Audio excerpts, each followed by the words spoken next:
Jizzax viloyati gaz xo'jaligini 2026-2027-yillar kuz-qish mavsumiga tayyorlash maqsadida hozirda chora-tadbir rejasi ishlab chiqilgan bo'lib, bugungi kunda ta'mirlash brigadalari tomonidan demak Jizzax viloyati bo'yicha 109.5 km gaz tarmoqlarini rekonstruksiya qilish borasida joylarda ishlar tashkil etildi. Bugungi kun holatiga 12 kilometrdan ortiq tarmoqlarimizni to'liq rekonstruksiya qilishga erishildi. Va shu bilan birga 35 ta gaz taqsimlash punktlarini mukammal ta'mirlash va modernizatsiya qilish belgilangan. Mana hozirda demak aynan Rashiyev tumanida turibmiz. Rashiyev tumanining demak Xayrobod mahallasi hududidagi gaz taqsimlash punktini to'liq modernizatsiya qilish jarayonlari amalga oshirilmoqda.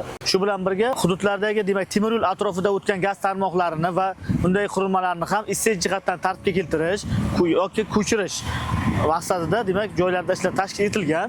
Qo'shimcha ravishda demak iste'molchilarni tabiiy gaz bilan bir maromda xavfsiz ta'minlash maqsadida hozirgi kunda barcha hududlarimizda demak o'rnatilgan tartibda demak ochish va yopish qurilmalari, zulfunlar, jumraklarni to'liq zamonaviyga almashtirish hamda tozalash qurilmalari o'rnatish bo'yicha ham tadbirlar amalga oshirilmoqda.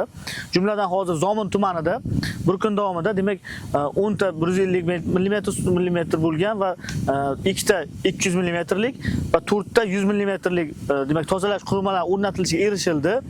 Bu borada ishlarimiz davom etmoqda.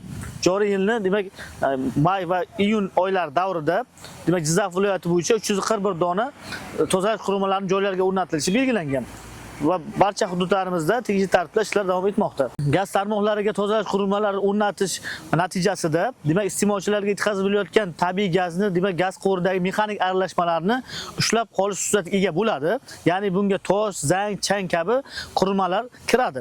O'sha filtrlarimizda yig'ilgach, o'sha filtrlarini belgilangan muddatda o'sha 5% gacha iste'mol farq qilgan holatlarda tozalash va iste'molchilarga tabiiy gazni bir me'yorda yetkazib berishga erishiladi.